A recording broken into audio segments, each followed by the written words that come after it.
Let's be honest here, Klaviyo is not the cheapest platform out there. You're probably spending hundreds, maybe even thousands on this platform every single month. And sure, it's powerful, it's the best in the industry. But here's the thing that nobody tells you. If Klaviyo is only making 20% of your total revenue, you're not only underusing it, you're actually overpaying for it. It's like buying a Ferrari and then using it for grocery shopping. You're not getting your money's worth, and in some instances, you're straight up losing money. In this video, I'm gonna break down exactly why that's happening, how much revenue you're likely missing out on, and how to turn Klaviyo into the profit machine it was meant to be. Let's make sure that you're not only paying for the best tool, but actually using it like one. Let's get into it. A brief intro, my name is Hussam and I've been in digital marketing for 15 years and in ecom for over a decade. I've generated well over 8 figures in extra revenue for our ecom clients. I've spent millions of dollars on paid media, and I've also had my own stores in the past as well, one which I was able to scale from 0 all the way to 7 figures in less than 16 months with a very, very minimal budget. I'm also the founder of Power My Marketing, which is a full-scale email and SMS marketing agency, and we love working with cool, ambitious ecom brands and help them continue scaling profitably using email and SMS. So let's talk about one of my absolute favorite words in the English dictionary, which is leverage. It's also one of my favorite concepts in business. In whatever I'm doing, I always like to start with the highest leverage things first and then go down the list, because oftentimes I see ecom brands majoring in the minor. So basically they spend a lot of resources on minor things that don't actually move the needle. So by high leverage here, I mean the things that will actually move the needle the most and will generate the vast majority of the potential revenue for our ecom clients. And in this video, I'm going to share with you 3 things that you need to implement in your Klaviyo account to make sure that you're getting the most value out of it. So let's go to the first one, which is getting subscribers.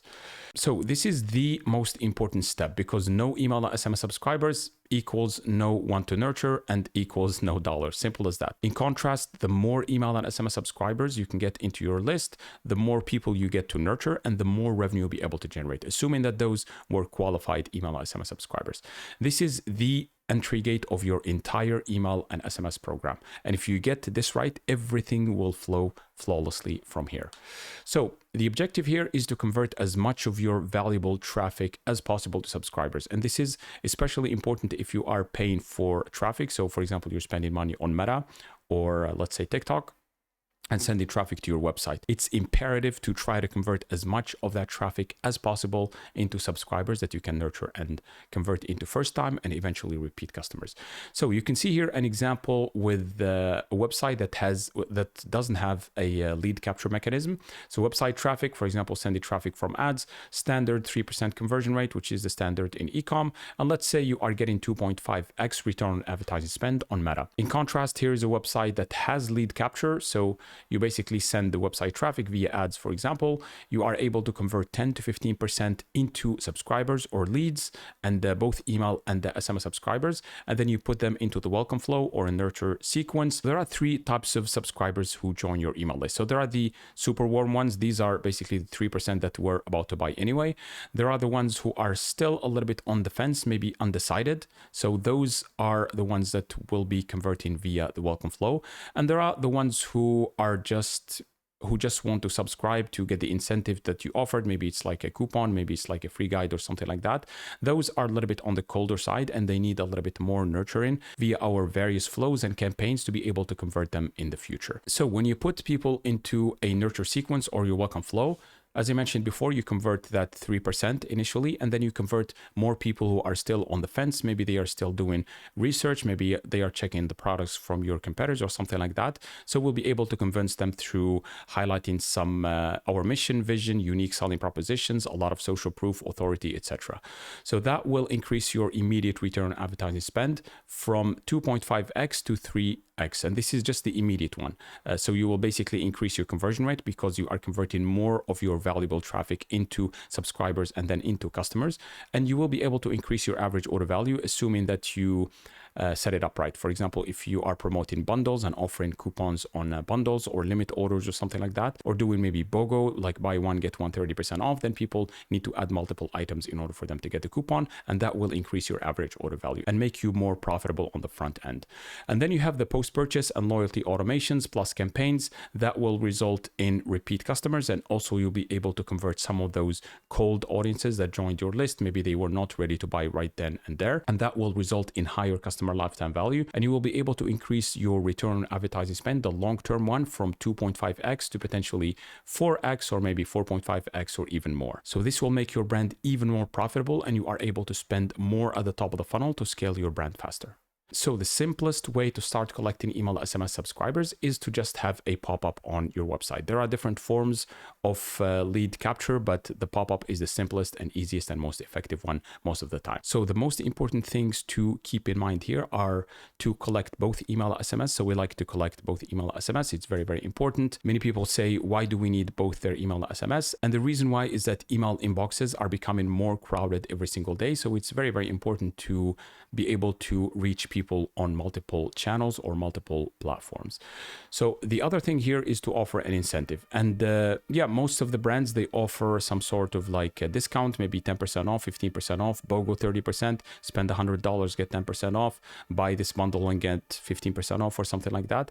So those work incredibly well. And generally speaking, those are the most effective ones. However, there are some brands that don't like to offer discounts. For example, they don't do discounting at all for their business. And there are other incentives that you can offer to people. Maybe you can do some giveaways, maybe contests, maybe you can offer some free guides, PDF, or maybe video guides or something like that. So anything that's very, very valuable that your audience would happily trade their email or phone number for, that would work incredibly well. So in terms of results here, you can opt for a 10 to 15% opt-in rate. Obviously, it really depends on the brand, depends on the offer, depends on the product, the industry, etc. But this is what we typically shoot for, 10 to 15%. Try to convert 10 to 15% of your traffic into subscribers. And if not, you can continue optimizing the offer. For example, if 10% didn't work very well, maybe you can do 15%, or maybe you can do BOGO 25%, or you just experiment with different types of offers. Maybe you can offer a free product on your store when they spend $100, and you can choose something that has a high perceived value and a low manufacturing cost for you. And those also work really well. So you can experiment with the offer, then maybe you can change the copy a little bit, have some emotional hook, maybe have the ownership benefit, like what their life is going to look like after they get your products, or you can experiment with the design as well. So you can change the photo, etc. And I included an in-depth guide in the description below. And this is about 50 pages of up-to-date information on how you can generate more email and SMS subscribers for your brand than you know what to do with. So let's go to the second thing, which is setting up the 10 core flows or automations. So these are very, very important because they could account for up to 25% of your total revenue. So if you're doing 100K, up to 25%, sometimes even more of that will come from these automations. And the cool thing about these is that they are basically automated. You set them and forget them. Even though we don't like to do that, we like to experiment. We like to split test all the time to continue improving them, especially the highest leverage ones like the welcome flow or checkout abandonment. But yeah, if you're short on time or resources, you can just set them once, and then they will continue generating more revenue for your brand every single day. So you can see here a screenshot from our client here. So 67% of his total revenue is coming from email, from Klaviyo, which is really impressive. This is not very usual because we typically generate 35 to 50% of our clients' total revenue from Klaviyo, because sometimes we have these instances here. And you can see here that out of all the Klaviyo revenue, almost 80% of that is coming through automations or flows. So these are very, very important. That means that he's generating 53.55% of his total revenue just from automation. So this is why these automations are incredibly important. So I included here the 10 core flows or automations that will generate the majority of your flow revenue. Obviously, there are a lot of flows that you can set up. For one of our clients, we got up to 25 different automations running at the same time. And I know it sounds crazy, crazy. It sounds a lot, but as long as you have the right filters, the right exclusions, that's totally okay. But generally speaking, we like to group them into 3 categories. So there is the pre-purchase. So this is before someone places an order. There is the post-purchase. This is immediately after someone places an order. And there is the loyalty. This is for people who placed multiple orders with you. So you can see here, each of these phases or groups of flows has a different objective. Generally speaking, the pre-purchase is meant to increase your conversion rate. So basically try to convert traffic into or subscribers into first-time customers. Post-purchase is meant to maybe get some social proof and increase the average order value and also the immediate customer lifetime value. And loyalty is meant to nurture your best customers and then get them to continue spending with your brand. So in terms of priorities here, I recommend you start with the highest leverage. As I mentioned before, start with the highest leverage flow and then go down the list. So you can set up the welcome flow first. This will be probably responsible for 10, 15, or even 20% of your total revenue. So it's really, really important. It's the most important flow in your flow stack for most brands, again. And then you can set up the checkout abandonment, then the browse abandonment, cart abandonment, and then the site abandonment. For the post-purchase, you can do the post-purchase and then review request. It's very, very important to collect as many reviews as possible because you can use those as social proof in your ads or maybe in your emails. It's very, very effective. And then you can do some cross-selling or upselling to try to increase that immediate customer lifetime value. And then you can do the replenishment and the win back. So replenishment is mostly for replenishable products, or maybe after 30 days or 45 days, you can ask people to place another order. And there is the win back, which is basically after maybe 2 or 3 months after someone places an order with you, but they haven't been back for quite a bit of time. It basically offers them your best incentive to try to get them back to place another order with you. And then there is the third category here, which is the loyalty flows. So these could be birthday flows. If you are collecting people's birthday, there is the purchase anniversary. For example, in 1 year after they placed their order, you can send them a purchase anniversary and give them some sort of incentive. There is the VIP Ascension. Let's say someone placed the 3rd order. You can send them an email, say, hey, you're very close to VIP status where you get these perks and these benefits. Make sure to place another order, for example, to get access to those perks. If you'd like a step-by-step guide that shows you exactly how to set up each of these flows and also shows you what are the exact emails that you need to have in these flows, you can click on the link in the description to get the free masterclass. So this will show you exactly how to set up the 10 core flows, plus the 7 additional flows to turbo boost your revenue and much, much more. So let's go to the 3rd highest priority lever, which is campaigns. So you can see here that campaigns could account for up to 25% of your total revenue. And you can see it here from one of our clients. So you can see here 31.68% of his total revenue is coming from Klaviyo. This is from email, and they are using Attentive for SMS. You can see here there is no SMS revenue because they are using Attentive. So you can see here that 77% of their Klaviyo revenue is coming from email campaigns. And when you compare it to the total revenue here, it's 24.60% of their total revenue is coming from email campaigns. In terms of SMS campaigns, 66.12% of their SMS revenue is coming exclusively through SMS campaigns and the rest from flows. And then 16.17% of their total store revenue is coming from SMS campaigns. So when you combine the 24 and 16, it's about 40% of their total revenue is coming from both email and SMS from Klaviyo and Attentive. And yeah, potentially there is some overlap here in terms of conversions because we're not using the same platform to track both, but it's still pretty impressive here. If you don't have campaigns going out to your subscribers on a weekly basis, then you are leaving a ton of money on the table here because campaigns will increase your conversion rate, will increase your average order value, will increase your customer lifetime value, and they will also make your brand more profitable because you're converting more of your traffic into customers. You can see here some examples from our clients. So the first example, we generated $43,000 from one email. Second example, 12,000 Australian dollars here, 24,000, 3,000, 29,000, 2014, 4, 18, 23, etc. So you can see the potential of these campaigns, and these are far from usual, but generally speaking, we generate between 4 to 5 figures on average from our email campaigns.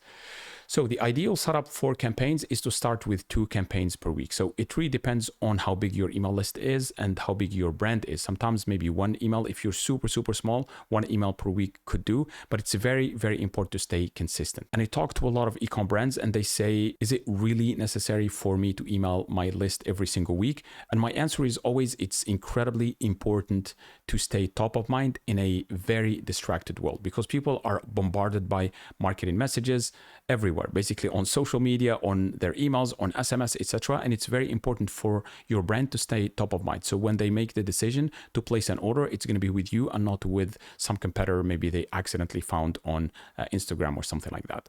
So keep promos to a minimum. We like to do one promo every maybe 8 weeks, mainly on themed holidays. For example, Valentine's Day, Mother's Day, Father's Day, 4th of July, etc. So we don't like to do a lot of promos because it will condition people to wait for these promos. So they are not going to buy full price, which is going to hurt your profit margin. So be very, very careful with these. And in terms of the content for these campaigns, we like to use the 4 E's of content. So the first one, we either send content that educates. It's very, very important to educate people, and educate them around your product. You don't want to be just educating them for the sake of educating them. The objective is to always sell your products, even if it's a soft sell. So educate them around your product or maybe your industry. The second one is to engage. Try to get them engaged, because the more engagement you will get, generally speaking, the more attention from people you will get and the more revenue you'll be able to generate. The third one, which is one of my favorite, is entertain. So these are emails that make people laugh. And if you can make people laugh, then you are more likely to sell to them, because when people like your brand, they are more likely to buy from you. And there are empowered. So these are more emotional emails that you can send to empower people to, if you are selling, for example, supplements or something like that, to take their health into their own hands and feel better and sharper, etc. So in terms of the branding guidelines on tone of voice, and this is one of the biggest complaints I get when I talk to e-com brands, from doing 6 figures all the way to multiple 8 figures, they say that either the provider or the agency that they worked with before, they didn't really get their tone of voice and branding guidelines. So this is very, very important. Email should just be a continuity of your overall funnel. It should just be a room in your house, not a completely different experience from the rest of your funnel. So from the first touch point, for example, someone saw your ad on Meta, to the last touch point, for example, someone clicked on an email to buy from you, it's very, very important for it to be very smooth and for you to have a consistent experience throughout your marketing funnel. So in terms of frequency here, as long as you can keep your open rates above 35%, click rate above 1 or 1.5%, bounce rate below 0.8%, ideally even less than that, and subscribe rate for email below 0.3 and spam complaint rate below 0.08%, you're golden. You can get away with sending more emails. And if you see that these metrics are starting to get affected, then you can adjust the frequency. I also included a link in the description for a free 54-page masterclass on how to create high converting emails for your e-com brand. And this includes the top 16 highest converting emails for our clients, plus 45 email examples from top brands, so you can get some inspiration, how to create a monthly email calendar, how to launch new products and run sales, and much, much more. So if you're short on time, we're happy to help you increase your revenue and profit from email SMS. As I mentioned before, our clients generate between 35 to 50% of their total revenue from email SMS. And if you'd like to get similar results, you can click on the link in the description to schedule a quick 15-minute call with me. I'm happy to offer you an in-depth audit of your email SMS program, where I show you exactly what's missing in your account, what could be improved, and how much more revenue you'll be able to generate when all of the improvements are implemented. This is 8 to 10 pages of in-depth recommendations specifically for your brand. So click on the link in the description and I'll talk to you then. As you can see here, we took Wholesale from 12% to 40% of attributed email SMS revenue. And for Kingsman Premium, consistently over 40% of email and SMS revenue. We peaked at 53. And then we increased the email revenue for Flioro Store by 7x. And if you'd like to watch more of these video reviews, you can check out our website at powermymarketing.com. So if you found this video helpful, like, subscribe, and hit the notification bell, and I'll see you in the next one.